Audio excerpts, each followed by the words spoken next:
Assalamualaikum warahmatullahi wabarakatuh. Saya Kaila Maulida Syafna dari Prodi PGMI semester 5 yang akan membawakan materi tentang penerapan teori Piaget, penerapan teori Brunner, penerapan teori Bandura, dan penerapan teori Rogers khusus untuk peserta didik sekolah dasar dan madrasah ibtidaiyah, disertai contoh penerapannya dalam kegiatan belajar mengajar. Terima kasih, selamat menyaksikan videonya dan menyimak materinya.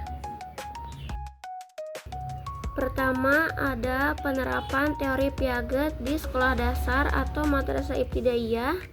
Yang pertama ada konsep utamanya, yaitu peserta didik yang dari umur kurang lebih 7 tahun sampai 11 tahun berada pada tahap operasional konkret, di mana mereka yang pertama berpikir logis tetapi masih terikat pada objek nyata. Dua, mulai memahami konservasi, klasifikasi, dan seriasi, serta membutuhkan pengalaman langsung dan manipulatif. Selanjutnya, implikasi pembelajaran di sekolah dasar atau madrasah ibtidaiyah, yaitu yang pertama menggunakan benda konkret sebelum simbol, dalam kurung manipulatif matematika, alat peraga IPA. Yang kedua, pembelajaran berbasis pengalaman langsung seperti eksperimen sederhana. Yang ketiga, menggunakan bahasa yang sederhana dan contoh nyata. Yang keempat, menggunakan bahasa yang sederhana dan contoh nyata. Selanjutnya, memberi kesempatan untuk mengelompokkan dan membandingkan objek serta klasifikasi daun, ukuran benda, sorting angka. Itu contohnya. Serta mengembangkan aktivitas pemecahan masalah. Selanjutnya, contoh penerapannya yaitu ada dari pembelajaran matematika, dan siswa itu menggunakan blok Dienes untuk memahami konsep puluhan satuan. Yang kedua, ada contoh dari pembelajaran IPA, yaitu percobaan sederhana mengamati perubahan wujud benda. Yang ketiga, ada contoh dari pembelajaran IPS, yaitu membuat peta lingkungan sekitar sekolah. Selanjutnya, yang kedua, ada penerapan teori Brunner di sekolah dasar atau madrasah ibtidaiyah, yang konsep utamanya yaitu Brunner menyampaikan bahwa belajar dapat melalui 3 tahap representasi, yaitu yang pertama enaktif, yaitu melalui tindakan, ikonik atau ikonik, yaitu melalui gambar atau visual. Yang ketiga simbolik, yaitu melalui simbol atau konsep abstrak. Nah, Brunner juga menekankan discovery learning dan spiral kurikulum. Selanjutnya, implikasinya dari pembelajaran di sekolah dasar atau madrasah ibtidaiyah. Yang pertama, pembelajaran bertahap, yaitu dari praktik langsung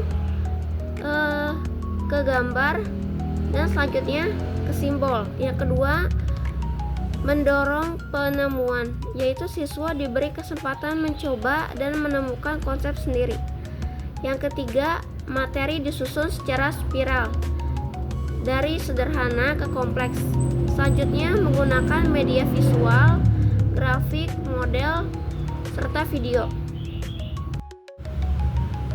Selanjutnya, berikut contohnya dari penerapan yang kedua, yaitu ada dari pembelajaran matematika, yaitu siswa mengukur panjang dengan penggaris, selanjutnya menggambar, kemudian hasilnya menuliskannya sebagai angka.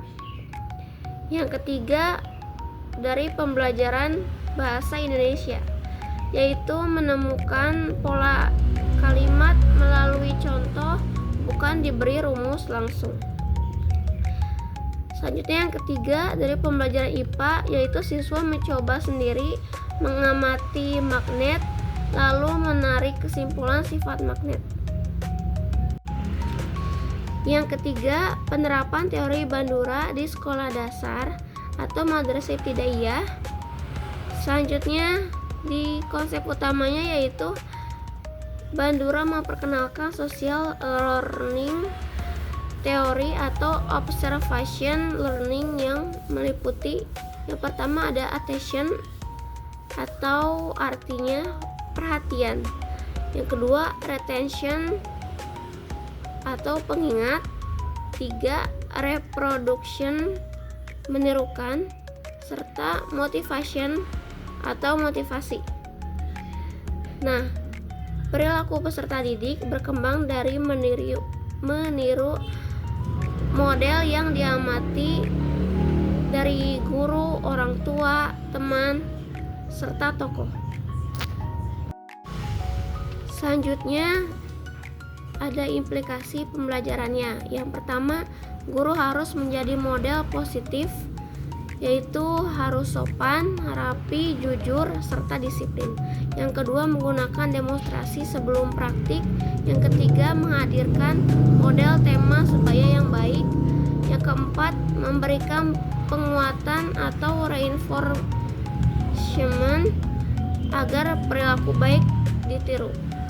Selanjutnya, menggunakan media video untuk memberi contoh perilaku atau prosedur. Selanjutnya ada contoh penerapannya, yaitu yang pertama, guru harus memperagakan cara mencuci tangan yang benar. Selanjutnya, siswa itu meniru. Yang kedua, video tentang sikap menghargai teman. Yang ketiga, guru memberi pujian ketika siswa antri dengan tertib sehingga siswa termotivasi menirunya. Selanjutnya, yang keempat, penerapan teori humanistik Rogers di sekolah dasar atau madrasah ibtidaiyah. Yang pertama, ada konsep utamanya, yaitu Charles Rogers menekankan pendidikan yang berpusat pada peserta didik atau student-centered learning. Yang kedua, mengembangkan potensi diri secara utuh, bukan hanya kognitif. Yang ketiga, didukung oleh guru yang empatik, menghargai, dan autentik. Selanjutnya, implikasi dari pembelajarannya yaitu yang pertama, hubungan guru serta murid yang hangat dan saling percaya. Yang kedua, memberi ruang kebebasan memilih tugas atau cara belajar. Yang ketiga, pembelajaran diarahkan pada pemenuhan kebutuhan dasar siswa yang aman dan dihargai. Yang keempat, memperingan tekanan dan memaksimalkan motivasi internal, serta menghargai perbedaan setiap siswa, baik dari kecepatan belajar maupun gaya belajar. Selanjutnya, contoh penerapannya yaitu guru memberikan pilihan siswa membuat poster, menulis ringkasan, atau presentasi lisan. Yang kedua, konsultasi pribadi dengan siswa yang mengalami kesulitan belajar. Yang ketiga, lingkungan kelas yang suportif dan bebas intimidasi. Nah, teman-teman, saya sudah berada di penghujung pembahasan serta materinya, dan saya akan membacakan kesimpulannya dari pembahasan tadi secara ringkas. Jadi, penerapan teori Piaget, Brunner, Bandura, dan Rogers yang sangat relevan di sekolah dasar madrasah ibtidaiyah karena sesuai dengan karakteristik perkembangan anak.